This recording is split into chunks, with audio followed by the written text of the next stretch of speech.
Rame guys, gedung sate. Rumah dinas dibakar sampai kebakaran habis.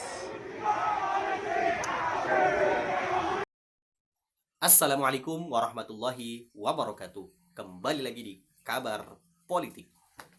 Ya, suasana semalam ya, tanggal 29 sampai 30 Agustus 2025 ya, sampai 30 Agustus pagi, semua wilayah di Indonesia di kota-kota besar mencekam, mulai dari Jakarta, Surabaya, Bandung, Semarang, begitu pula di Karawang ya, kemudian juga di berbagai kota-kota besar di Indonesia, kemudian di Medan, di Makassar, di DIY juga sama. Bahkan Mapolda DIY sampai terbakar. Bahkan yang paling parah di Makassar, gedung DPRD Kota Makassar terhangus terbakar. Ya Tuhan.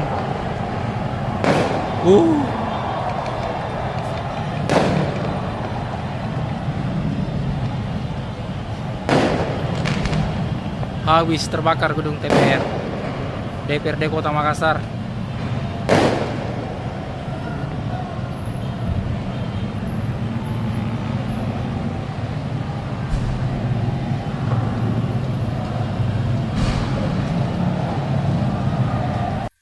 Luar biasa, padahal banyak anggota DPR di dalam saat itu sedang rapat.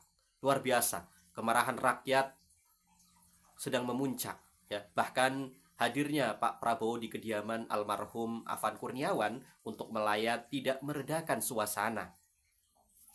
Bahkan klarifikasi Puan Maharani sebagai ketua DPR dan juga Prabowo Subianto selaku presiden tidak meredakan kemarahan rakyat.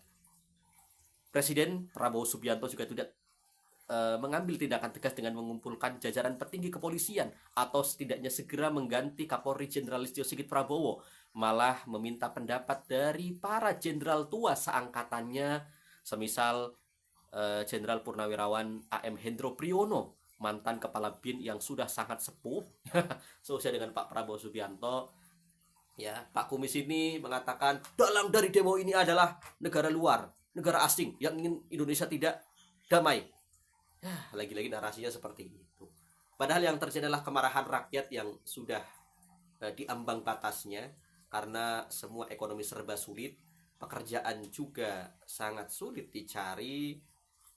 Pekerjaan yang ada hanya menghasilkan uang yang sangat menipis yang untuk kehidupan sehari-hari kembang kempis, bahkan mungkin ya bukan puasa Senin Kamis tapi makannya Senin dan Kamis ya. Ini sangat luar biasa. Di saat yang sama ya, anggota DPR menikmati fasilitas yang luar biasa di samping gaji yang begitu tinggi dan juga tunjangan-tunjangan yang berlipat ganda ya. Jika di total-total bukan hanya 100 atau 205 juta saja, tapi per bulan anggota DPR bisa mengantongi miliaran ya. Dulu apa yang dikatakan oleh Krisdayanti pada tahun 2001 memang benar adanya ya. Bahkan dia bilang di samping gaji yang setiap bulan, kemudian tunjangan yang gaji yang setiap tanggal 1 masuk, tanggal 5 tunjangan masuk, kemudian juga ada anggaran untuk turun ke dapil yang sampai 450 juta untuk sekali kunjungan dalam setahun 5 kali. Nah, tinggal dikali aja tuh 450 juta dikali 5 berapa.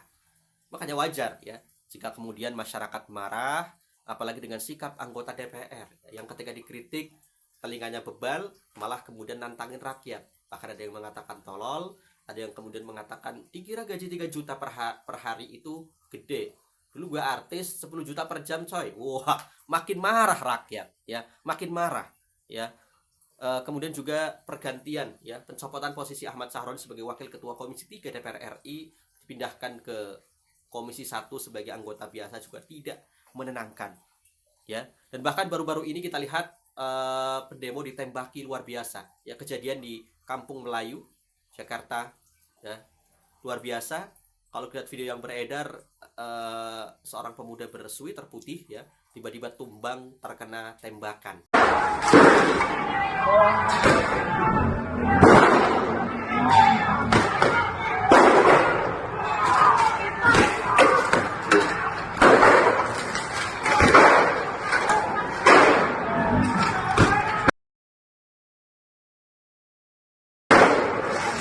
Ditembak lagi.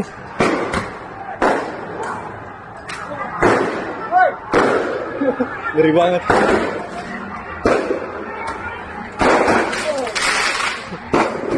ngeri. Apakah ini akan menambah daftar Afan-Afan yang lain di berbagai daerah?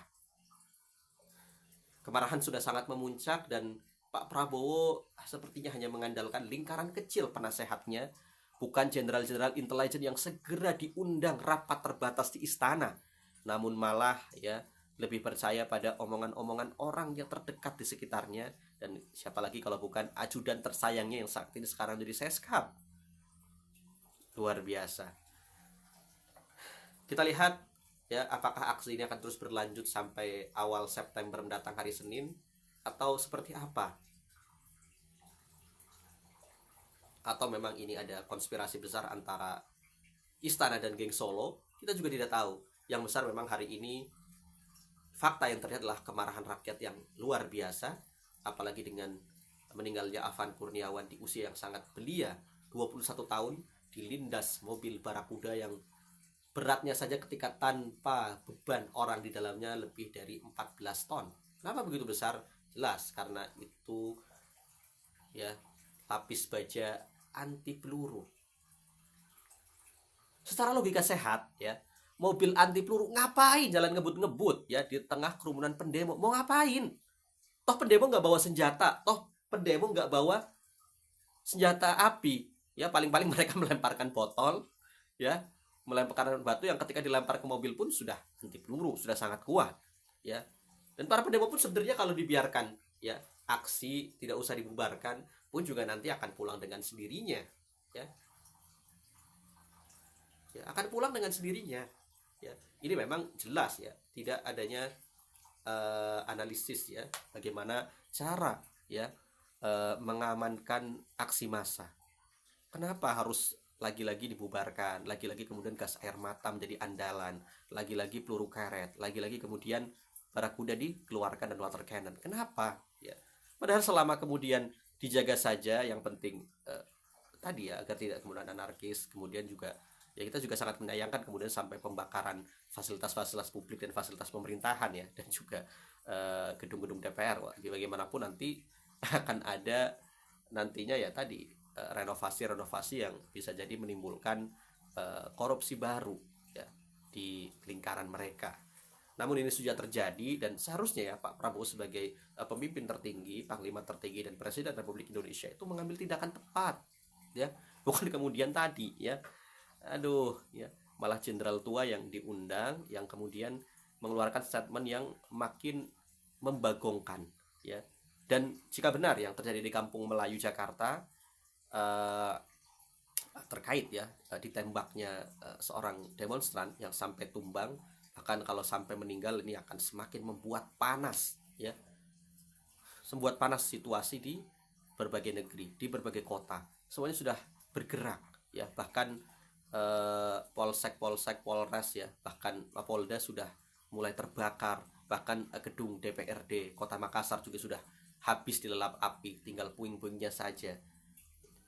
Ini kejadian luar biasa dan ini bisa memicu revolusi yang terus berkepanjangan ya. Dan Pak Prabowo ya seharusnya segera ya melakukan tindakan cepat ya, bukan kemudian klarifikasi yang tiada arti tanpa tindakan ya. Misalkan tadi segera memanggil jajaran petinggi kepolisian ya, para jenderal-jenderal yang dari Kapolri sampai Kapolda Metro Jaya tentunya ya.